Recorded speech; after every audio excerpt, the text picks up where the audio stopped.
BBC বাংলায় এখনকার প্রধান খবর। ইরানের সাথে পরমাণু চুক্তি প্রশ্নে পশ্চিমা দেশগুলোর কূটনীতিকরা আলোচনায় বসছেন।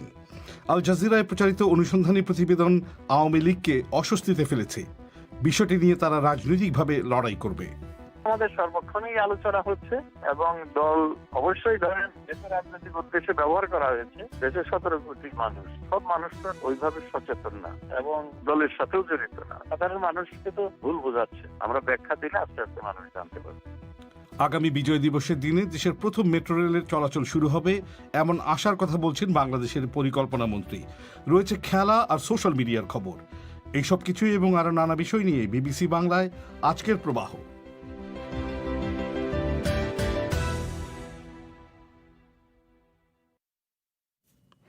বিবিসি বাংলার সন্ধেবেলার আয়োজন প্রবাহ শর্টওয়েভ ছাড়াও প্রচারিত হচ্ছে এফএম তরঙ্গে বাংলাদেশে প্রধান 10টি শহরে, আর ইন্টারনেটে এই অনুষ্ঠানটি লাইভ প্রচারিত হচ্ছে bbcbangla.com ওয়েবসাইট থেকে। প্রবাহের আজকের আয়োজনে আপনাদের সবাইকে সাদর আমন্ত্রণ জানাচ্ছি আমি মাসুদ হাসান খান। একটু আগেই যেমনটা বলছিলাম, ইরানের সাথে 2015 সালে করা পরমাণু চুক্তিটিকে আবার কিভাবে কার্যকর করা যায় তা নিয়ে যুক্তরাষ্ট্র, ব্রিটেন, ফ্রান্স এবং জার্মানির কূটনীতিকরা আজ এক আলোচনায় বসতে যাচ্ছেন।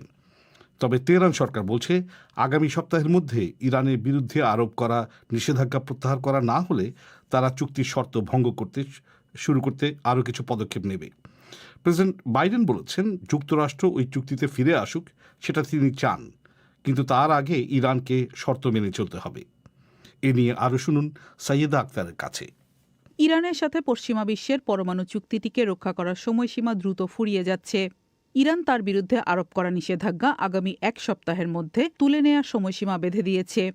2015 সালে করা এই চুক্তির সরকারি নাম joint comprehensive plan of action.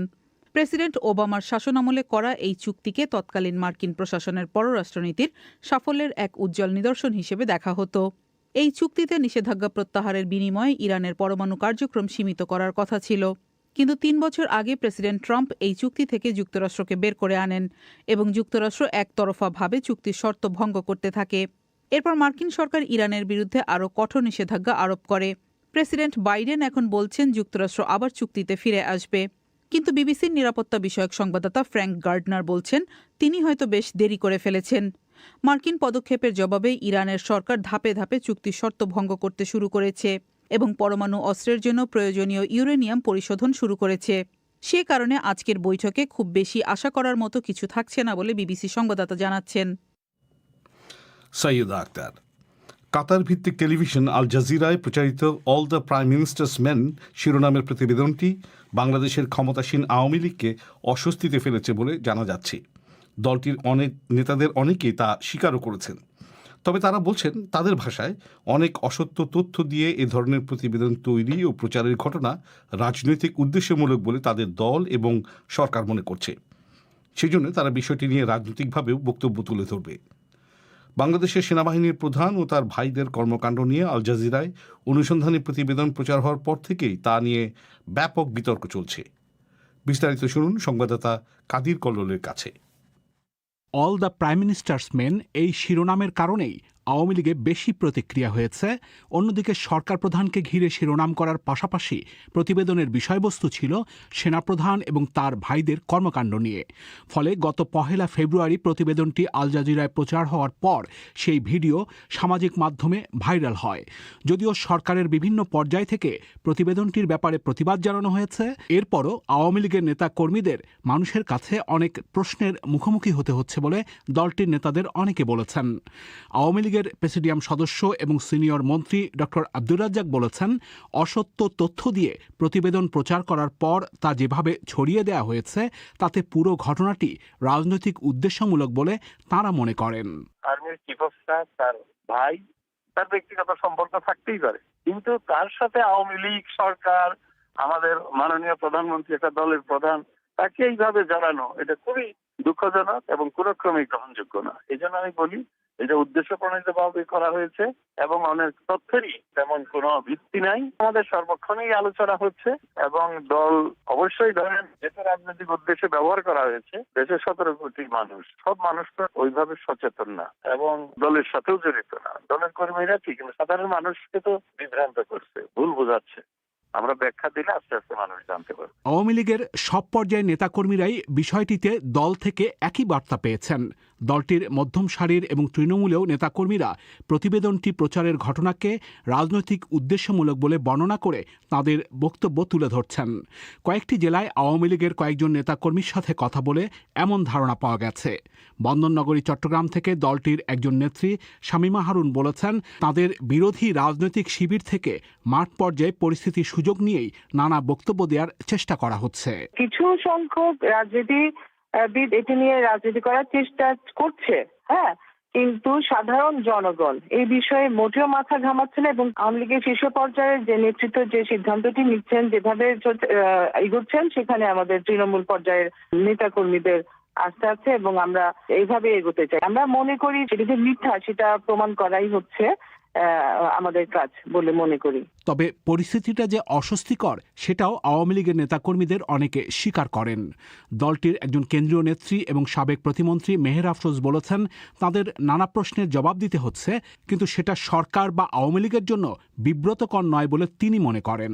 Awami লীগকে সারা জীবনই একজন প্রতিপক্ষকে ফেস করে করেই চলতে হয়। আমরা সবসময় এই প্রশ্নের উত্তর দেওয়ার জন্য সবসময় প্রস্তুত থাকি, কিন্তু আমাদের খুব দুঃখ হয় যখনই বাংলাদেশ এগিয়ে যায় তখনই বাধাগ্রস্ত করতে বিভিন্ন অপশক্তি কাজ করে। তো এটার সাথে তো আমরা, এটা নতুন নয়, এটার সাথে তো আমরা মানে পরিচিত। এই ধরনের ঘটনা ঘটাচ্ছে, কোনোটাই আমার দেশকে যারা ভালোবাসে তারা এটার সাথে সম্পৃক্ত না। তো আমরা এত এই সামান্য বিষয়ে কথা বললেও একটা ভুল তথ্য দিয়ে সেটার জন্য আমরা বিব্রত হয়ে যাব, এটা ভাবি না। কিন্তু লেখক ও রাজনৈতিক বিশ্লেষক মহিউদ্দিন আহমেদ মনে করেন, প্রতিবেদনটিকে ঘিরে আওয়ামী লীগ বেশি প্রতিক্রিয়া দেখিয়েছে। সরকারকে বা সরকারের শীর্ষ নেতৃত্বকে নিয়ে কোনো সমালোচনামূলক প্রতিবেদন হলেই এটা নিয়ে হইচই হয়, তখনই সরকার বিরোধীরা এটার সুযোগ নিয়ে নানান প্রচার চালায় এবং সরকারের পক্ষ থেকে সবসময় বলা হয় যে আমরা প্রত্যাখ্যান করলাম। তো সুতরাং এটা নতুন কিছু না। তবে যেহেতু এবার বিষয়টি সেনা প্রধানকে কেন্দ্র করে মূলত, সুতরাং এটা একটু অন্য মাত্রা পেয়েছে এবং শুরু থেকেই আমার মনে হয়েছে যে সরকারের পক্ষের লোকেরা অতি প্রতিক্রিয়া দেখিয়েছে এবং আওয়ামী লীগ দলের নেতারা আমার মনে হয়েছে যে সেনা প্রধানের ব্যাপারটাতে বিব্রত চাইতেও বেশি। তবে আওয়ামী লীগের নেতারা বলেছেন, আল জাজিরার এই প্রতিবেদন তৈরির পেছনে জড়িতদেরও চিহ্নিত করে তাদের রাজনৈতিক পরিচয়ও তারা উন্মোচন করার চেষ্টা করবেন। শুনছিলেন কাদির কল্লোলের প্রতিবেদন ঢাকা থেকে। আপনি কি শর্টওয়েভ রেডিওতে বিবিসির ইংরেজি অনুষ্ঠান শোনেন? অনুষ্ঠান কি পরিষ্কার শুনতে পান? যদি না পান তাহলে সমস্যাটা একটু বুঝিয়ে বলবেন। এখানে কি অন্য একটি স্টেশনে অনুষ্ঠান চলে আসছিল, নাকি যান্ত্রিক কোনো গোলযোগের শব্দ শোনা যাচ্ছিল? আপনি কোন এলাকা থেকে শুনছেন, কয়টার সময় এবং শর্টওয়েভের কোন তরঙ্গে শুনছিলেন? এসব জানিয়ে আমাদের কাছে এই ঠিকানায় লিখুন, worldservice.letters@bbc.co.uk। আবার বলছি, শর্টওয়েভে বিবিসির ইংরেজি অনুষ্ঠান শুনতে কোনো অসুবিধা হলে বিস্তারিত জানিয়ে এই ঠিকানায় লিখুন, worldservice.letters@bbc.co.uk। আগামী বিজয় দিবসের দিনে দেশের প্রথম মেট্রো রেলের চলাচল শুরু হবে বাংলাদেশ সরকারের এমন একটা আশার কথা বলছেন পরিকল্পনা মন্ত্রী এম এ মান্নান। এই ব্যাপারে এই মুহূর্তে নিশ্চয়তা পাওয়া যাবে না বলে তিনি বিশেষভাবে উল্লেখ করেছেন। মিস্টার মান্নান গতকালই ঢাকার উত্তরায় মেট্রো রেলের কাজের অগ্রগতি পরিদর্শন করেছেন। পরিকল্পনা অনুযায়ী 2022 সালের মধ্যে মতিঝিল পর্যন্ত মেট্রো রেলের পুরো লাইনই চালু হওয়ার কথা। পরিকল্পনা মন্ত্রী মিস্টার মান্নান আমাকে বলছিলেন, বিজয় দিবসের দিনে এই রেল চালু হওয়ার একটি বিশেষ ব্যঞ্জনা রয়েছে।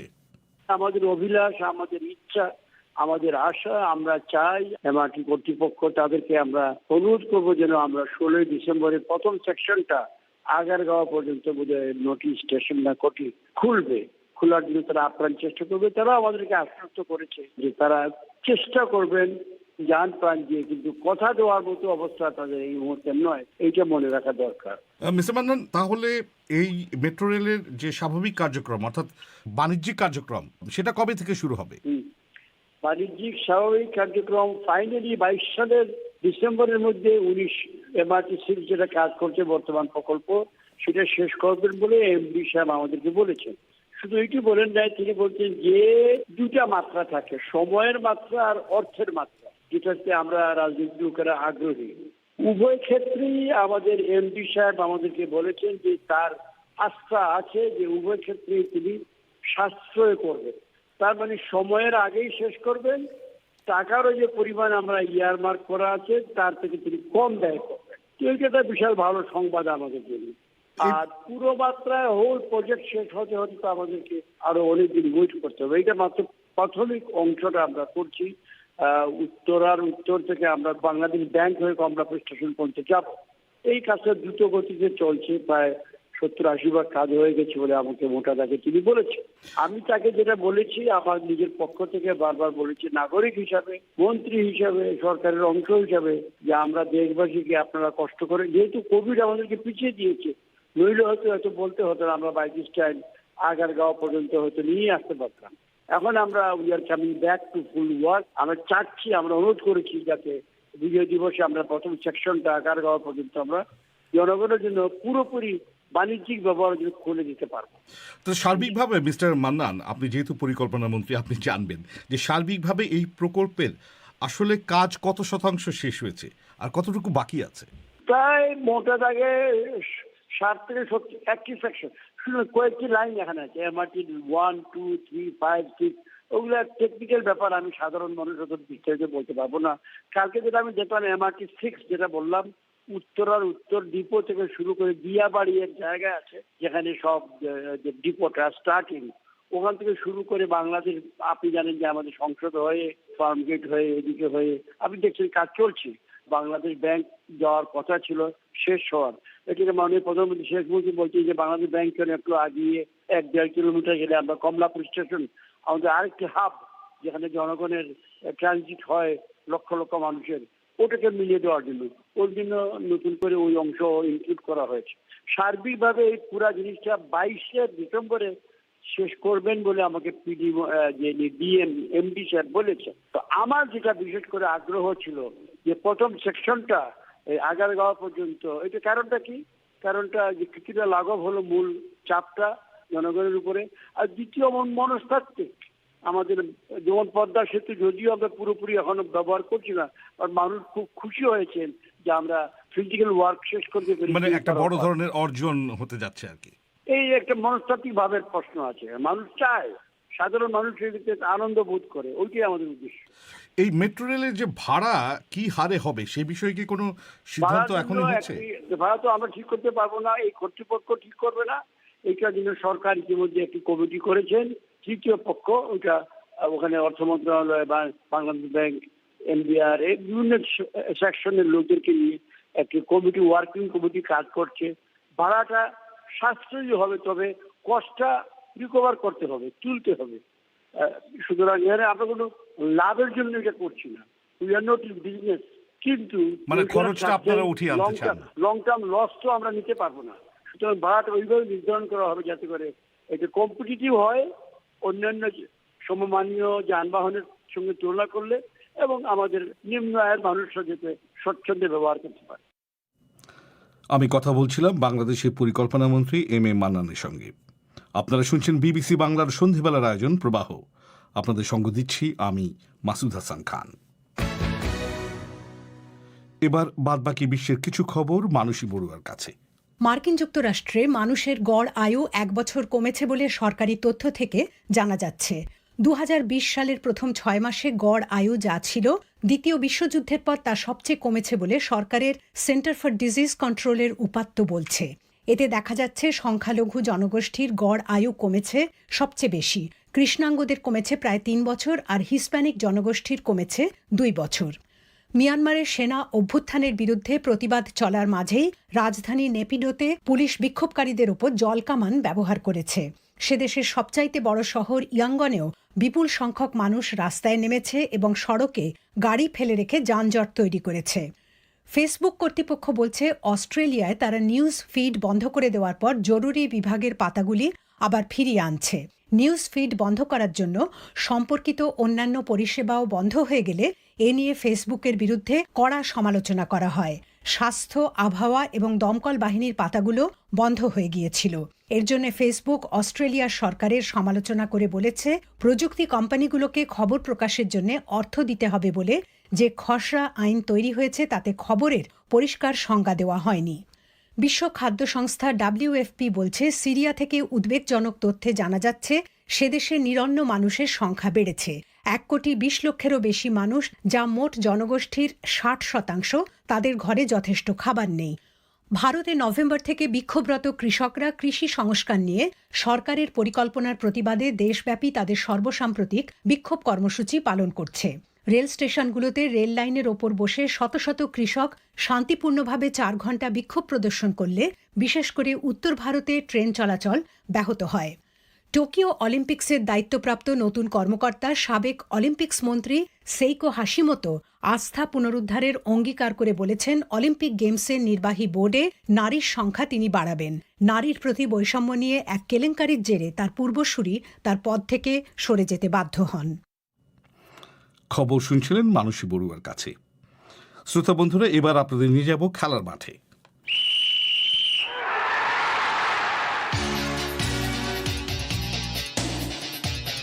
খেলার খবর পড়ছি তামিমুর রহমান। এক মৌসুম পর আবারও ইন্ডিয়ান প্রিমিয়ার লিগের পুরনো ঠিকানা কলকাতা নাইট রাইডারে নাম লেখালেন অলরাউন্ডার সাকিব আল হাসান। ভিত্তিমূল্য 2 কোটি রুপি থাকলেও কলকাতা আর কিংস 11 পাঞ্জাবের নিলাম দরে 3,20,00,000 রুপিতে কলকাতা সাকিবকে নিজেদের দলে ভেড়ায়। এদিকে 2 মৌসুম পর বাঁহাতি পেসার মুস্তাফিজুর রহমান আবারও আইপিএলে নাম লিখিয়েছেন। ভিত্তিমূল্য 1 কোটি রুপি নিলামে উঠানো হয়েছিল এই পেসারকে, আর তাকে সেই দামি দলে ভিড়িয়েছে রাজস্থান রয়্যালস। এদিকে নিউজিল্যান্ড সফরের আগে কুর্মিটোলা হাসপাতালে করোনার টিকা নিয়েছেন জাতীয় দলের ক্রিকেটার তামিম, সৌম্য, তাসকিন, মেহেদি মিরাজ, নাইম শেখ সহ জাতীয় দলের কোচিং স্টাফরা। আগামী 24শে ফেব্রুয়ারি নিউজিল্যান্ডের উদ্দেশ্যে দেশ ছাড়ার কথা রয়েছে বাংলাদেশ দলের, আর জাতীয় দল ঘোষণা করার কথা রয়েছে আগামীকাল শুক্রবার।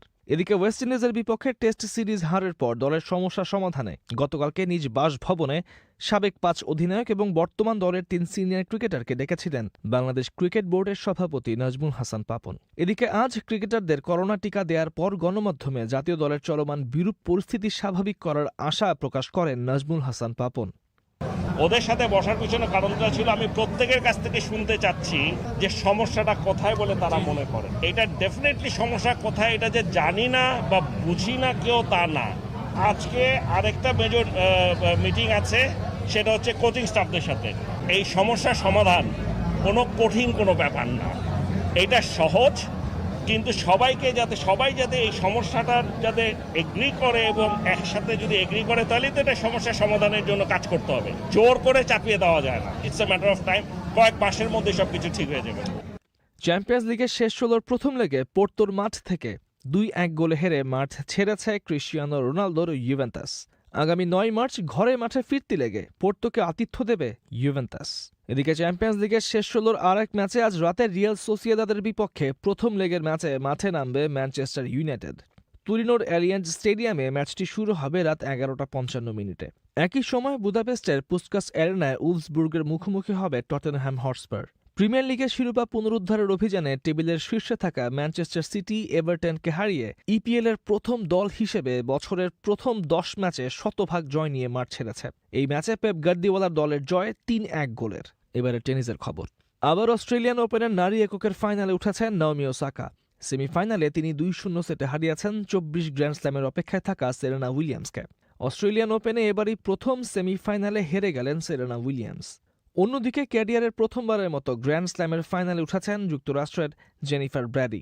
আগামী শনিবার শিরোপা লড়াইয়ে নামবেন যুক্তরাষ্ট্রের জেনিফার ও জাপানের নাওমি ওসাকা। এদিকে অস্ট্রেলিয়ান ওপেনের পুরুষ এককের ফাইনালে উঠেছেন সার্বিয়ান নোভাক জোকোভিচ। আসরের সেমিফাইনালে রাশিয়ান আসলান কারস্তাভকে 6-3, 6-4, 6-2 গেমে হারিয়েছেন 17 গ্র্যান্ড স্ল্যামের মালিক জোকোভিচ। এই ছিল খেলার খবর। পশ্চিমবঙ্গে বিধানসভা নির্বাচনকে সামনে রেখে রাজনৈতিক দলগুলো রীতিমতো প্রচারে নেমে পড়েছে, আর তার সঙ্গেই ওই রাজ্যে পাল্লা দিয়ে ঘটছে রাজনৈতিক সহিংসতা। গতরাতে মুর্শিদাবাদ জেলার একটি রেল স্টেশনে হামলার শিকার হয়েছেন জাকির হোসেন নামে রাজ্য সরকারের এক মন্ত্রী। তৃণমূল কংগ্রেস বলছে পশ্চিমবঙ্গে হিংসার রাজনীতি আমদানি করছে বিজেপি। এই বিষয়ে শুনতে পাবেন আমাদের রাতের আয়োজন পরিক্রমায়। মিয়ানমারে ক্ষমতার পালাবদল হলেও সে দেশে রাখাইন প্রদেশের মধ্য দিয়ে ভারতের অর্থায়নে যে কালাদান মাল্টিমোডাল প্রকল্পের কাজ চলছে তা কোনোভাবেই ব্যাহত হবে না বলে জানিয়েছে দিল্লি সরকার। ভারতের পররাষ্ট্রমন্ত্রী জয়শঙ্কর এ সপ্তাহেই জানিয়েছেন কালাদানে এখন শেষ পর্যায়ে রয়েছে এই প্রকল্পের কাজ, এবং মিয়ানমারে যাই ঘটুক না কেন উন্নয়ন প্রকল্পগুলোতে তার কোনো প্রভাব পড়বে না। দিল্লিতে পর্যবেক্ষকরা বলছেন, মিয়ানমারের সেনাবাহিনীর সঙ্গে কাজ করতে ভারতের যে কোনো অস্বস্তি নেই, এটা তারই প্রমাণ। দিল্লি থেকে খবর দিচ্ছেন সংবাদদাতা শুভজ্যোতি ঘোষ। ভারতের কলকাতা থেকে প্রথমে সমুদ্রপথে মিয়ানমারের সিতওয়ে বন্দর, তারপর কালাদান নদীপথে পালেতোয়া, সেখান থেকে সড়কপথে ভারতের মিজোরাম। সংক্ষেপে এই হল কালাদান মাল্টিমোডাল প্রজেক্টের রুট। প্রায় 7 বছর আগে এই প্রকল্পের কাজ শেষ হওয়ার কথা থাকলেও নানা কারণে তা সম্ভব হয়নি। তবে এখন সেখানে কাজ চলছে ঝড়ের গতিতে। আর দুদিন আগে আসাম সফরে গিয়ে পররাষ্ট্রমন্ত্রী এস জয়শঙ্কর বুঝিয়ে দিয়েছেন, মিয়ানমারে ক্ষমতায় কারা, তাঁর সঙ্গে কালাদানের কোনো সম্পর্ক নেই। Kaladan was in a very, very difficult part of Myanmar. There were really a lot of logistics challenge, even getting to the place. তিনি বলেন, কালাদান আসলে মিয়ানমারের খুব দুর্গম একটা এলাকায় অবস্থিত। তারপরও প্রজেক্টের অনেকটা অংশ, যেমন সিতওয়ে সমুদ্রবন্দর, পালেতোয়া নদীবন্দর চালু হয়ে গেছে। নদীর নাব্যতা নিয়ে সমস্যা হওয়ায় প্রজেক্টে আমাদের রাস্তার অংশটা বাড়াতে হয়েছে, আর দেরিটা হয়েছে সেখানেই। কিন্তু এখন আমরা খুবই আত্মবিশ্বাসী যে প্রকল্পের কাজ আমরা দ্রুতই শেষ করে ফেলব। মিয়ানমারে এ মাসের গোড়ায় সেনাবাহিনীর ক্ষমতা দখলের ঘটনায় প্রতিক্রিয়া জানাতে গিয়ে ভারত কিন্তু একবারের জন্য কু বা অভ্যুত্থান শব্দটা ব্যবহার করেনি। দ্য হিন্দুস্তান টাইমস পত্রিকার ডিপ্লোম্যাটিক এডিটর রেজাউল লস্কর বিবিসিকে বলছিলেন, সামরিক জান্টার আমলেও কালাদান প্রকল্পের কাজ যাতে ব্যাহত না হয়, ভারত আসলে সেটাই নিশ্চিত করতে চায়। একটা জিনিস আপনাকে মনে রাখতে হবে, আমাদের মায়ানমারে যে মিলিটারি আছে প্লাস সিভিলিয়ান যে গভর্নমেন্ট ছিল, দুটার সঙ্গেই মানে রিলেশনশিপ খুব ভালো ছিল। ওরা চাইছে যে যেটাই পাওয়ার সেন্টার হোক মায়ানমারে, যা কাজ চলছে সেটা ওরা কন্টিনিউ করবে। সেই জন্য মানে এই প্রজেক্ট নিয়ে ওরা কাজ করতে চাইছে। এন্ড যেটা প্ল্যান ছিল যে ফার্স্ট কোয়ার্টার অফ 2021 মানে এক পোর্শন এটার অপারেশনালাইজ করার, সেই প্ল্যানটা এখনো মানে ভ্যালিড। কালাদান প্রকল্প মিয়ানমারের যে দুটো প্রদেশের ভেতর দিয়ে গেছে, সেই চীন আর রাখাইনে বেইজিংয়ের প্রভাবের মোকাবিলা করাও ভারতের একটা প্রধান লক্ষ্য, মনে করছেন অবজারভার রিসার্চ ফাউন্ডেশনের সিনিয়র ফেলো জয়িতা ভট্টাচার্য। যে দুটো স্টেট আছে, চীন স্টেট এবং রাখাইন, এই দুটোতেই চায়নার একটা বেশ বড়ভাবে ইনভলভমেন্ট আছে। তো সেই ক্ষেত্রে ইন্ডিয়া তো পিছপা হলে চলবে না।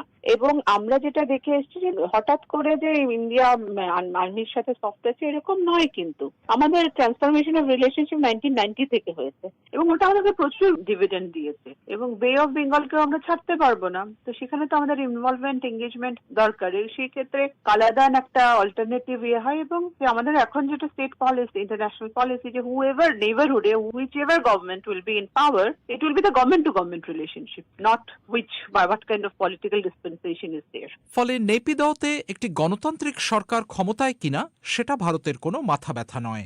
রেজাউল লস্করের কথায়, ভারতের বরং অগ্রাধিকার হল উত্তর পূর্বাঞ্চলের রাজ্যগুলোর জন্য চট্টগ্রাম মংলার পাশাপাশি অন্য একটি বিকল্প বন্দরেও অ্যাক্সেস। এই প্রজেক্ট যদি শুরু হয়ে যায় তাহলে ইন্ডিয়ার যে নর্থ ইস্টার্ন স্টেটস আছে ওদের আরেকটা অল্টারনেটিভ রুট বেরিয়ে যাবে টু দ্য সি, কারণ সিতওয়ে পোর্টে ওদের অ্যাক্সেস হয়ে যাবে। এখন পর্যন্ত নর্থ ইস্টার্ন স্টেটস যেগুলো আছে আর ওদের যে অ্যাক্সেস আছে সি পোর্টের জন্য, সেই অ্যাক্সেস গুলো সবই মানে বাংলার থ্রু। চিটাগং পোর্ট বলেন, আপনি মংলা পোর্ট বলেন। অবভিয়াসলি একটা থিঙ্কিং আছে যে আমাদের কানেক্টিভিটির যে অপশনস গুলো আছে ওইগুলো আরো ডাইভার্সিফাই করার। মায়ানমারের থ্রু যদি আপনি সিতওয়ে পোর্টটাকে যদি অপারেশনালাইজ করে দিন আর কালাদান প্রজেক্টটাকে কমপ্লিট করে নিন, তাহলে একটা alternative approach to the sea বেরিয়ে আসে। তো এক ধরনের আপনি বলতে পারেন যে একটা মেসেজিং বাংলাদেশকে যে আমাদের আরো অপশনস আছে। কালাদান প্রকল্প শেষ হলে তা রাখাইন প্রদেশে অর্থনৈতিক উন্নয়নের রাস্তা খুলে দেবে এবং রোহিঙ্গাদের প্রত্যাবাসনের পথকে প্রশস্ত করবে। ভারতের পক্ষ থেকে এই যুক্তিও দেওয়া হচ্ছে। কিন্তু বাংলাদেশ যে চায় রোহিঙ্গাদের ফিরিয়ে নিতে ভারত মিয়ানমারের ওপর চাপ প্রয়োগ করুক, সেই প্রত্যাশা মেটার এখনো কোনো লক্ষণ কিন্তু দেখা যাচ্ছে না। শুভজ্যোতি ঘোষ। এবারে শুনুন সোশ্যাল মিডিয়ার খবর। ধন্যবাদ মাসুদ। সোশ্যাল মিডিয়ায় যেসব বিষয়ে আলোচনায় আছে সেগুলো জানিয়ে দিতে হাজির হয়েছি আমি আফরোজা নীলা, আর আমার সঙ্গে আছেন আমি ফয়সাল তিতুমির। নিউজিল্যান্ড সফরের আগে করোনা ভাইরাসের টিকা নিলেন বাংলাদেশ জাতীয় ক্রিকেট দলের বেশ কজন খেলোয়াড়। এই খবরটি কিন্তু আজ বেশ ট্রেন্ডিং। ওয়েস্ট ইন্ডিজের সঙ্গে টেস্ট সিরিজ পরাজয়ের পর থেকেই বাংলাদেশ দলের ক্রিকেটাররা সোশ্যাল মিডিয়া ব্যবহারকারীদের আলোচনায় আছেন, আজও তার ব্যতিক্রম নয়।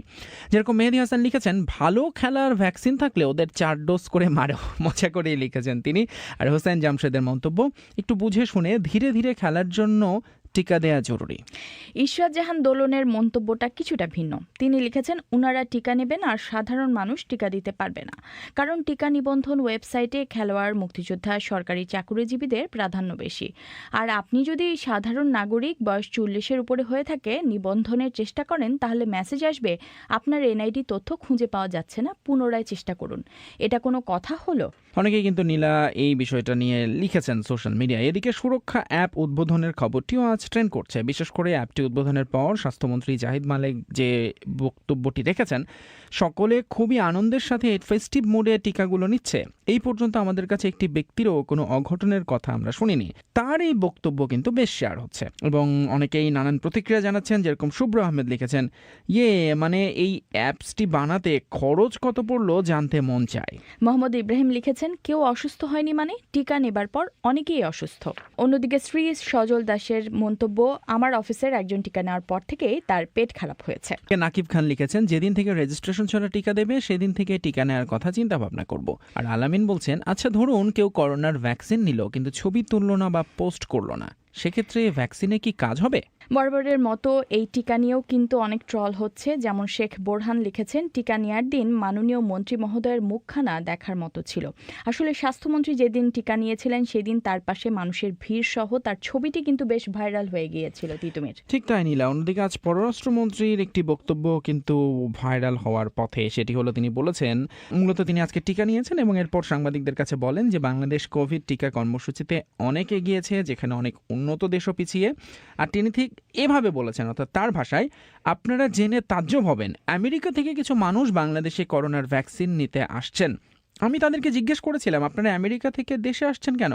তখন তারা বললেন, আমেরিকায় কতদিন পরে ভ্যাকসিন পাওয়া যাবে তার ঠিক নেই, তাই এই সময় আমরা দেশে এলাম এবং ভ্যাকসিনও নিলাম, ঘুরেও গেলাম। নীলা, এই মন্তব্যটি নিয়ে আসলে অনেকেই বোধহয় অনেক কিছু লিখছেন।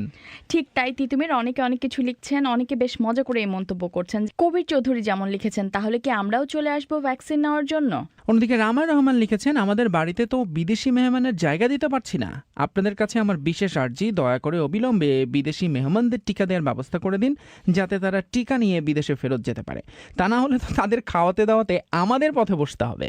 এদিকে আইপিএল নিলামের খবরটিও কিন্তু ফেসবুক ও টুইটারে বেশ ট্রেন্ডিং। বিশেষ করে আইপিএল নিলামে সাকিব আল হাসানকে কলকাতা নাইট রাইডার্স ও মুস্তাফিজকে কিনেছে রাজস্থান রয়্যালস। এই নিয়ে নানা ধরনের মন্তব্য দেখা যাচ্ছে ফেসবুকে। অনেকেই সাকিব আল হাসানকে শুভেচ্ছা জানাচ্ছেন। যেমন RK ফসল আহমেদ লিখেছেন, অভিনন্দন, বিশ্বসেরা অলরাউন্ডার, ব্যাটে বলে দারুণ পারফরমেন্স করে দেখাবে, সেই শুভকামনা রইল। তবে অনেকেই সাকিবের অর্থ মূল্য নিয়ে ঠিক সন্তুষ্ট হতে পারেননি। যেরকম নাবিল পাটোয়ারি লিখেছেন, যেখানে মঈন আলী সোল্ড হয় 7 কোটিতে, সেখানে আপনার কমপক্ষে 5 কোটি প্লাস হওয়া উচিত ছিল। বাংলাদেশি বলেই হয়তো এই অবহেলা।